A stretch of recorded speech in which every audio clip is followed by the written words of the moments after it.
Cuando estés viendo este vídeo hay dos escenarios posibles. Hypixel ha lanzado oficialmente el acceso anticipado de Hytale, reventando internet y dando de comer por siglos a los creadores de contenido. O bien, Simon ha anunciado una fecha muy cercana para el lanzamiento y mi salud mental y física me han permitido escribir el guión de este vídeo, editarlo y subirlo antes del acontecimiento. Sinceramente, da igual. Al momento de escribir estas líneas tengo unas ganas inmensas de echarle el guante a Hytale y poder detonármelo, porque, como tú, yo también me emocioné como nunca con ese tráiler tan especial que pudimos disfrutar en 2018. Creo que puedo decir que justo después de disfrutar de los propios videojuegos, mi siguiente pasatiempo favorito es escribir y editar estos vídeos. La verdad es que me ayuda mucho a amenizar las esperas. Cuando deseo con ansias un título, no es casualidad que empiece a preparar un vídeo, ya sea más o menos largo, para así poder expresar todas mis ideas y reflexiones. Y es que hablamos de una espera de más de 7 eternos años, donde la nueva información llegaba a cuentagotas y que ahora contrasta con un flujo casi abrumador. Así que hoy, en este vídeo, vamos a sumergirnos en la historia de Hytale y cómo llegó a ser uno de los juegos más esperados y polémicos de la década. Quédate, dale al sub y al like, que este viaje empieza ya. Para poder tratar correctamente el origen de Hytale, antes hay que hablar de Simon Collins Laflame, el que conocemos todos como el cofundador de Hypixel, aunque para eso aún queda bastante tiempo. Simon comenzó su historia en Minecraft, como tú o como yo, creándose una cuenta como cualquier otro usuario, escogiendo un alias que terminaría definiendo todo su futuro: Hypixel. Simon era una mente creativa e inquieta, por lo que no tardó demasiado en ver el auténtico potencial que tenía Minecraft. Era mucho más que un mundo de cubos para picar carbón o construir tu casa de diamantes. Minecraft era el medio perfecto para construir mundos y contar historias con poco más que unos cubos. Simon tenía ideas y ambiciones, quería crear experiencias originales y auténticas. Y la oportunidad llegó cuando unió fuerzas con Rezus, el jugador que ahora conocemos todos como Philip Touchet, y que más tarde se convertiría en el cofundador y segundo dueño de Hypixel. Los primeros vídeos promocionando sus creaciones las subieron al canal principal de Simon, donde mostraba el funcionamiento de sus mapas. Simon y Philip fueron pioneros creando escenarios y mundos interactivos, y lo mejor de todo, usando únicamente mecánicas que traía Minecraft de base, evitando así la necesidad de instalar complejos mods por parte de los usuarios. En los foros no era raro ver comentarios de la gente alabando sus creaciones, pero también muchas quejas e incidencias por la complejidad de cargar mapas y que funcionasen correctamente de una versión a otra. El equipo era consciente de la situación, creaban mapas invirtiendo mucho tiempo y esfuerzo, y algunas veces no podían ser disfrutados por la totalidad de la comunidad. Fue entonces, en 2013, cuando les surgió una idea que cambiaría su futuro para siempre: la idea de crear un hub central donde cargar todas sus creaciones, permitiendo a la comunidad acceder y poder jugar cualquier nueva experiencia sin tener que descargar ni importar ningún archivo. Fue así como surgió uno de los servidores más importantes de la historia de Minecraft. Es curioso el origen de este servidor, porque en sus comienzos nació como una idea para preservar las creaciones de sus dueños, un concepto que en sí mismo no debería de ser muy llamativo, y aún así, para sorpresa de todos, en poco tiempo logró crear una comunidad fiel que entraba todos los días para poder disfrutar de las experiencias que ofrecían. Y es que ya no era un servidor cualquiera. Hypixel se convirtió en el punto de reunión de miles de jugadores, donde ya no solo jugaban a Minecraft, sino que socializaban. Era el patio de recreo de todos estos usuarios que veían el servidor como algo más, como un chat interactivo donde conocer a gente nueva y pasar el tiempo. Muy pronto se convirtió en el servidor más importante y jugado de todo Minecraft, dejando la competencia por los suelos, ya que centraban todos sus esfuerzos en crear experiencias divertidas, minijuegos y mundos detallados y masivos, algo que por entonces era raro ver en un servidor casual de Minecraft. Fue tal el crecimiento que experimentó Hypixel que en muy poco tiempo tuvieron que aumentar la capacidad hasta los 6.000 jugadores, algo inédito por entonces, y aún así, muchos fines de semana el servidor se desbordaba de gente. No hace falta ser un genio para comprender que la infraestructura que era necesaria para mantener un servidor con esa afluencia de jugadores no era para nada barata y requería de una inversión que haría temblar hasta el propio Jeff Bezos. Pero para Hypixel, la recaudación no fue un problema. Entre las donaciones y la venta de toda clase de rangos que ofrecían permisos especiales y objetos del juego con precios que iban desde los $20 hasta los 150, Hypixel cubría sin dificultades todos los gastos del servidor y de una plantilla que iba en aumento mes a mes. El futuro de Hypixel era brillante y prometedor. Cada mes batían récords de jugadores activos y cada nueva experiencia atraían a nuevos jugadores. Todo marchaba bien hasta que llegó 2014 y Mojang hizo un movimiento que se tradujo en una auténtica puñalada a Hypixel.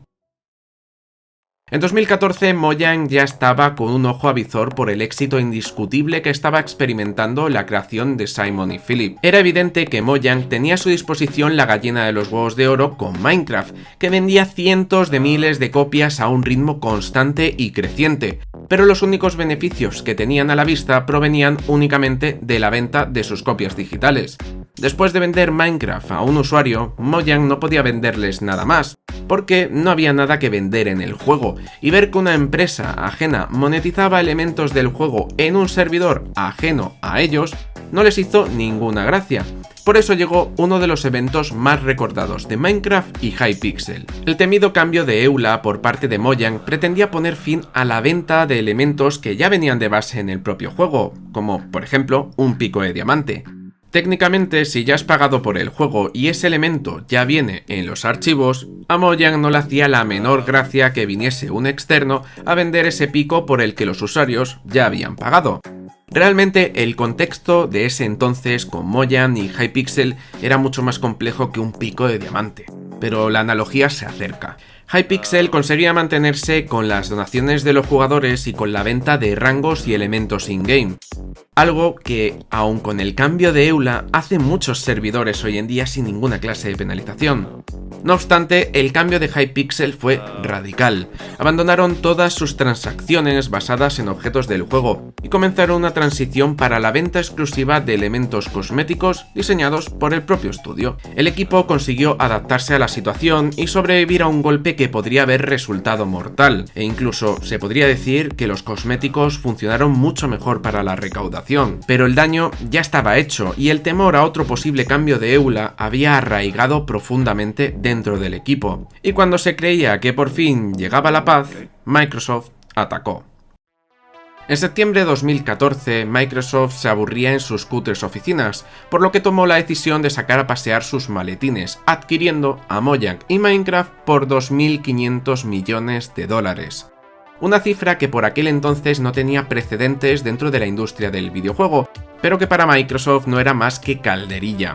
Este movimiento inesperado avivó de nuevo los temores dentro de Hypixel ante nuevos posibles cambios de EULA, y creedme, Microsoft tiene el dudoso poder de ser imprevisibles. Solo hay que fijarse en lo que han estado haciendo con sus estudios y su división Xbox, justo tras adquirir Bethesda y Activision Blizzard King. Aquí es cuando Noxy entra en acción.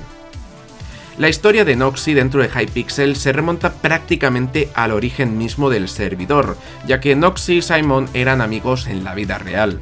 Comenzó dentro del equipo como un administrador y diseñador, aunque su estancia dentro de Hypixel fue muy corta al principio. En 2014 decidió abandonar con el visto bueno de Simon para incorporarse a las filas de Riot Games. El plan inicial no era quedarse demasiado tiempo dentro del estudio. Noxy pretendía entrar en un estudio del calibre de Riot para crear contactos y amistades dentro del sector. Y creedme, es algo vital en cualquier trabajo, todavía más en el mundo de los videojuegos.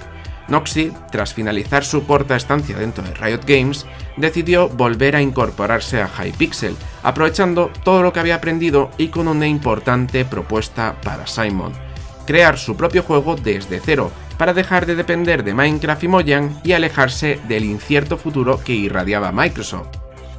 18 meses, 7 personas y $700.000 fueron los ingredientes para comenzar el primer proyecto dentro de Hypixel. El concepto original iba a ser un shooter en 2D, pero obviamente la idea no cuajó demasiado dentro del estudio. Rápidamente cambiaron el rumbo del desarrollo, el equipo creció hasta casi duplicar su tamaño original y el presupuesto del proyecto ascendió hasta superar los 3 millones de dólares. Pasaron del 2D al 3D y retomaron el concepto que mejor sabían manejar desde el principio, los cubos. No querían una copia de Minecraft, sino más bien un juego que resultase familiar pero que en su esencia fuese completamente diferente y original.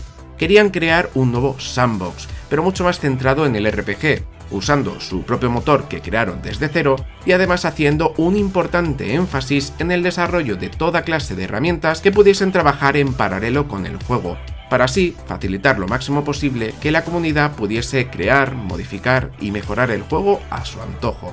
El equipo se puso manos a la obra. Al ser pocos miembros, mucho tiempo libre y poca burocracia, el proyecto comenzó a tomar forma rápidamente, alcanzando hitos y objetivos en muy poco tiempo, logrando así todo lo necesario para mostrar su primer tráiler en 2018.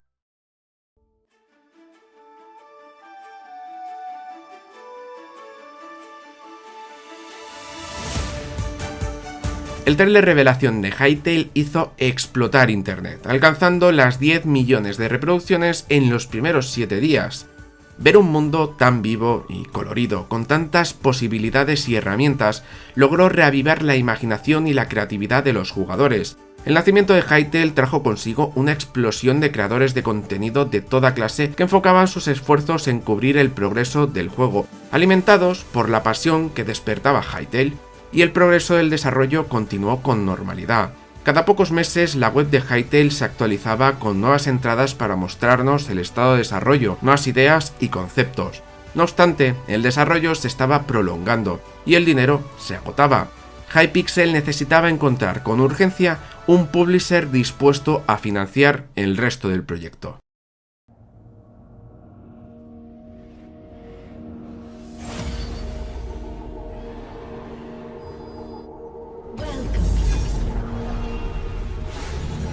Llega octubre de 2019 y en Riot Games están imparables. Es el 10º aniversario de League of Legends y deciden tirar la casa por la ventana anunciando múltiples proyectos en desarrollo. Valorant, Legends of Runeterra, el juego de lucha del que no voy a pronunciar su nombre e incluso una adaptación animada de League of Legends, Arcane.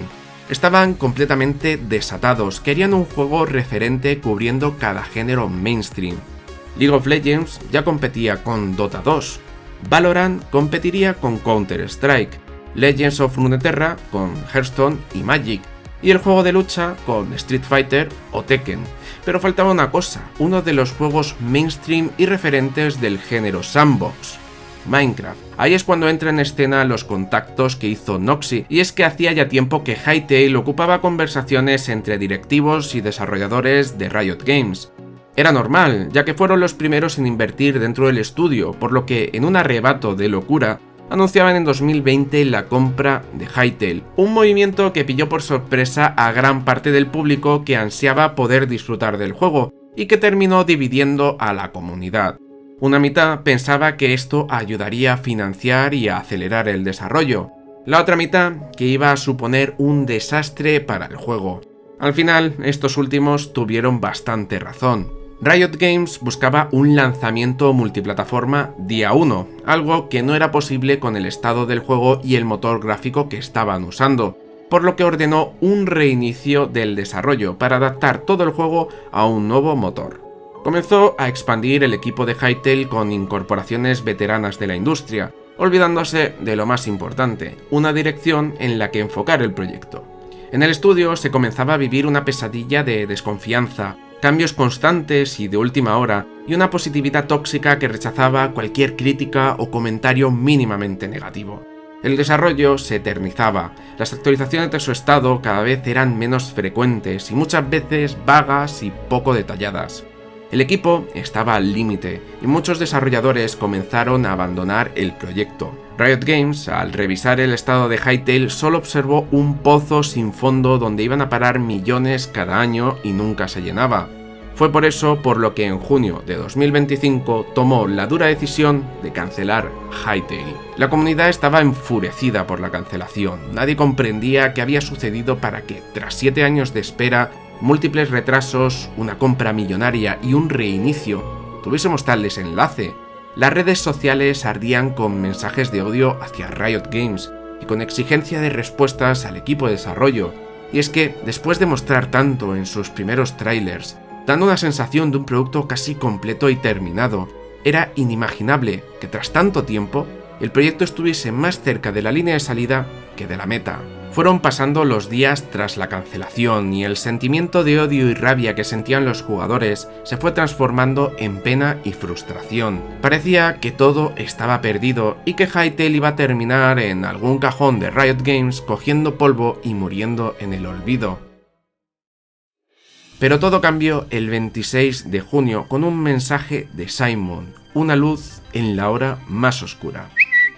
Estoy dispuesto a poner $25 millones de mi bolsillo para terminar Hytale.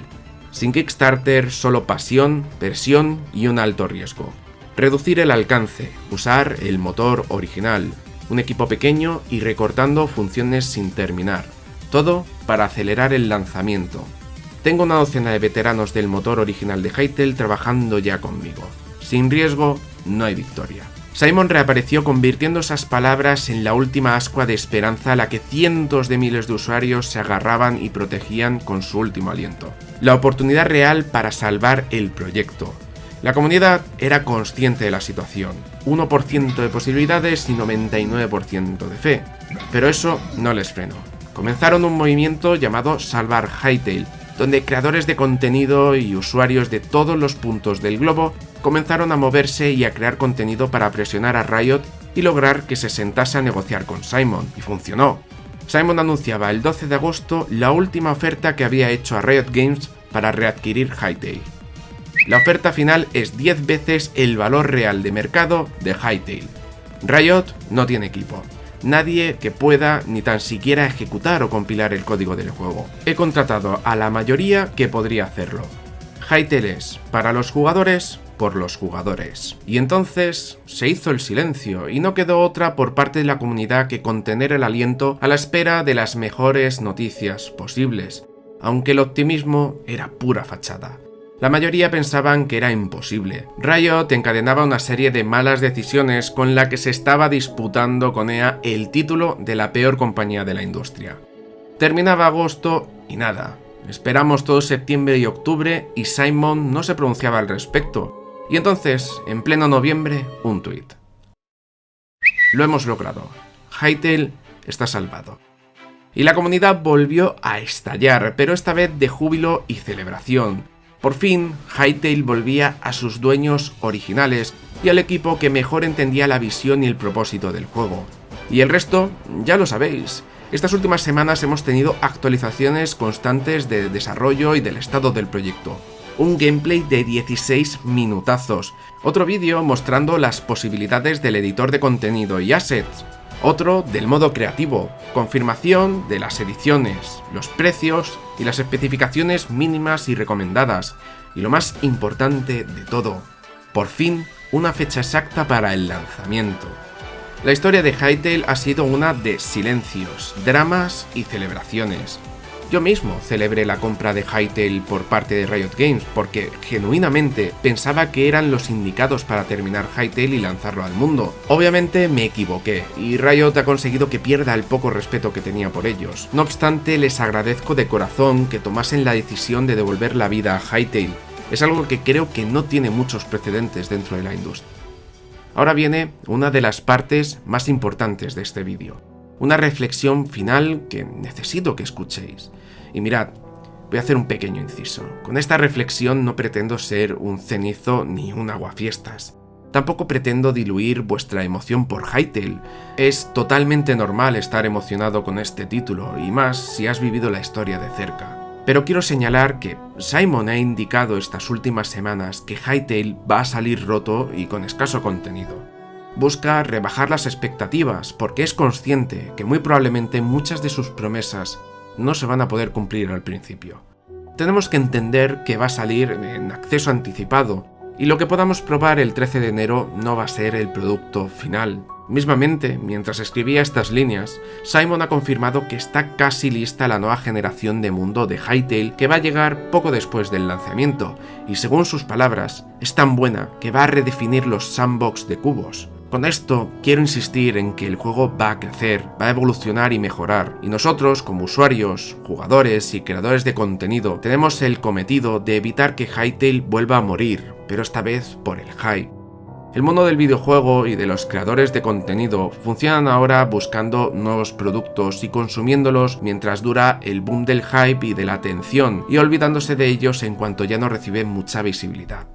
Tenemos que estar preparados y totalmente mentalizados en que los primeros días de Hytale van a ser increíbles, pero en cuanto se comiencen a vivir los primeros bugs y se le empiezan a ver las costuras, la experiencia va a pasar a ser algo parecido a masticar tierra. Poco a poco, es probable que Hytale vaya perdiendo interés y atención. Y mi pregunta para vosotros es si estáis dispuestos a recorrer el duro camino que tiene Hytale por delante. Si estáis dispuestos a seguir hablando del juego con cada novedad, aunque vaya perdiendo el interés de los usuarios.